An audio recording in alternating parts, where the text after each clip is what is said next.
Okey, apa khabar semua? Saya Cikgu Mia. Hari ini kita tengok bab 1, contoh 14, muka surat 19 dalam buku teks anda, di mana anda digendaki hitungkan nilai dengan mengaplikasikan hukum indeks yang telah anda belajar. Okey, ini. Aplikasikan hukum ini. Okey. Cari nilai. Kalau kita tekan kalkulator, memang kita terus boleh dapat jawapan. Tapi dia nak you tunjuk langkah kerja. Hitungkan, okey? So, kita ada dua kaedah. Mengapa? Sebab ini sama dengan ini. Ini juga sama dengan ini. Boleh tulis dalam dua cara. Dua-dua pun betul. So, kaedah satu, kaedah dua. Okey. Ini ialah kita buat apa dulu? Tengok. Ini kalau okey, ini ya. Mengapa itu dua di mana? Dua ini sebenar di sini. Okey. Kalau anda ingat, kalau kita tulis macam ni sama erti dengan 4 punca kuasa 2. Kita tak tulis 2. Kalau dia ialah punca kuasa 2, tak payah tulis 2 ini.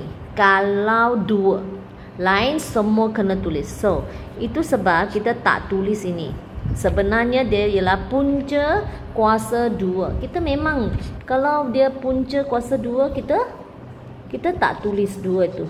Dan kita tahu dia ialah punca kuasa 2. Okey?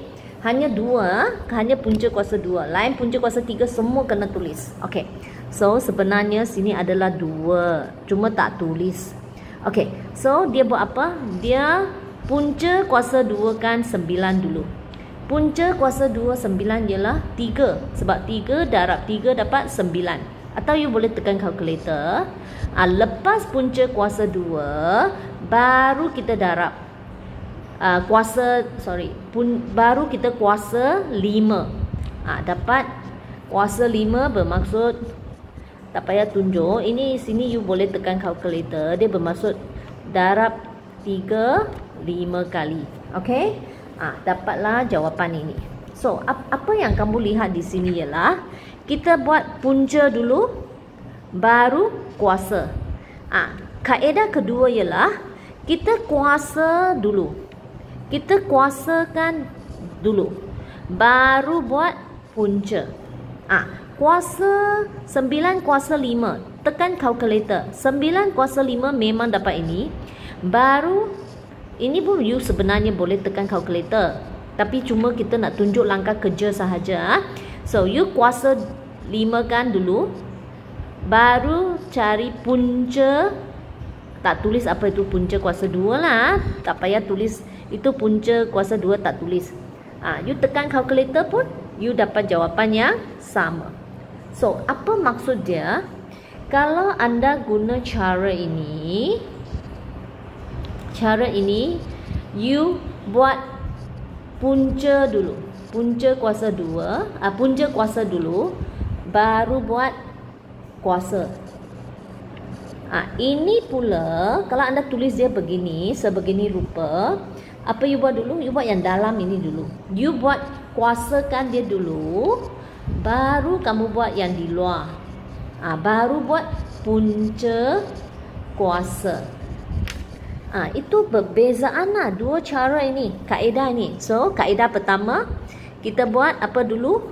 Kita buat punca dulu, baru kuasa. Kaedah kedua, kita kuasa dulu, baru buat punca. Tapi jawapan masih sama. Itu sebab dia sama. Okey? Cuma dia punya tertib, susunan. You buat mana dulu.